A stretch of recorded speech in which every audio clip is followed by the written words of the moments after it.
আসুন ঘরে বসে আজকে সুন্দর একটি কেক বানাই এবং কেকের ডিজাইন দিই। প্রথমে কেকের উপরে একটি সুন্দর করে পুডিং নিলাম। পুডিংয়ের উপরে কিছু ক্রিম মাখিয়ে নিলাম, যেটা বলে বাটার ক্রিম, খাবার খুব ভালো। সেই ক্রিমগুলো সুন্দর করে চারিদিকে আস্তে আস্তে করে লাগিয়ে নিলাম খুব ভালোভাবে, যাতে সুন্দর হয়। তারপরে এটাকে রেখে তার উপরে আরেকটা লেয়ার দিলাম। লেয়ার দেওয়ার পর সেটাও পুডিংয়ে, তারপর একটু মিষ্টি, যেটা বলে আর কি চিনি গুলিয়ে সে পানিগুলো উপরে হালকা করে ছিটিয়ে দিলাম। ছিটানোর পরে সুন্দর করে সারা দিকে মাখিয়ে সুন্দরভাবে যাতে জিনিসটা সবখানে ছড়ায় এবং ভিতরের দিকে যায়।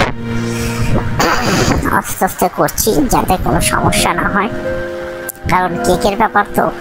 তারপরে আবার ক্রিম দিলাম, ক্রিম দিয়ে আবার সেটাকে সুন্দর করে মাখিয়ে নিলাম। ক্রিমটা আসলে ওই পুডিংয়ের উপরে দিলাম যাতে সুন্দরভাবে এটাকে দেখায় এবং সুন্দরভাবে যাতে এটা মাখানো হয়।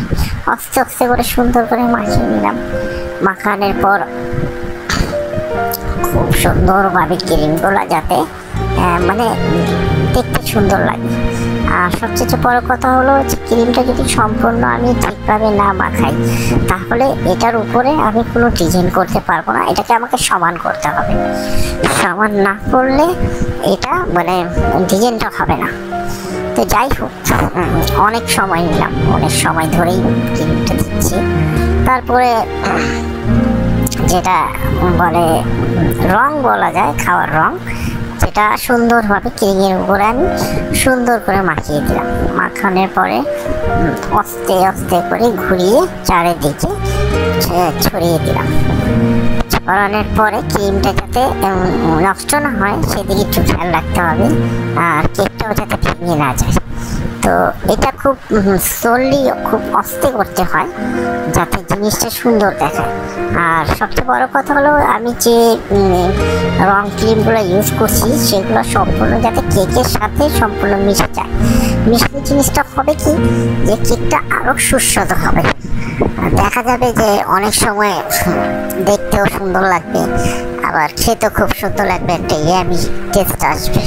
তারপর সুন্দর করে ডিজাইন করে ফুল দিয়ে দিলাম একদম আস্তে আস্তে করে, যাতে আমার ইয়েটা মানে কেকটা না ভাঙে। এইভাবে কেকটা বানানো আশা করি আপনারা সবাই ঘরে ট্রাই করবেন। আপনজন, প্রিয়জন এবং ছোট বাচ্চাদের জন্য কেক বানানোর যদি আপনাদের মন চায়, এভাবে কেক সুন্দর বানিয়ে রেসিপি করতে পারেন।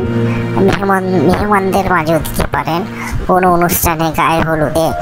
আর যদি আমাদের কাছ থেকে আপনারা কেক বানান কিংবা অর্ডার দেন, তাহলে অবশ্যই আমাদের সাথে যোগাযোগ করবেন। আমাদের ইনবক্সে, কমেন্ট বক্সে অবশ্যই লিখবেন আর বলবেন যে কেকটা আসলে কেমন হলো। আপনাদের মতামত আমাদের জন্য খুব গুরুত্বপূর্ণ।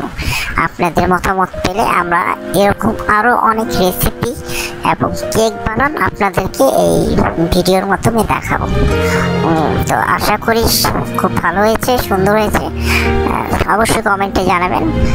ভালো থাকুন, সুন্দর থাকুন, আর আমাদের চ্যানেলটাকে সাবস্ক্রাইব করে দিন, যাতে আমরা নতুন নতুন কেক রেসিপি আপনাদেরকে দেখাতে পারি। আসলে আমরা নতুন হিসেবে খুব পরিশ্রম করছি। আমাদের পরিশ্রমটা আপনাদের ভালোবাসা পেলে আরও অনেক দূর যাবে। তো আজকে এই পর্যন্ত। সবাই ভালো থাকেন, সুস্থ থাকেন এবং সবার জন্য দোয়া রইল। আল্লাহ হাফেজ।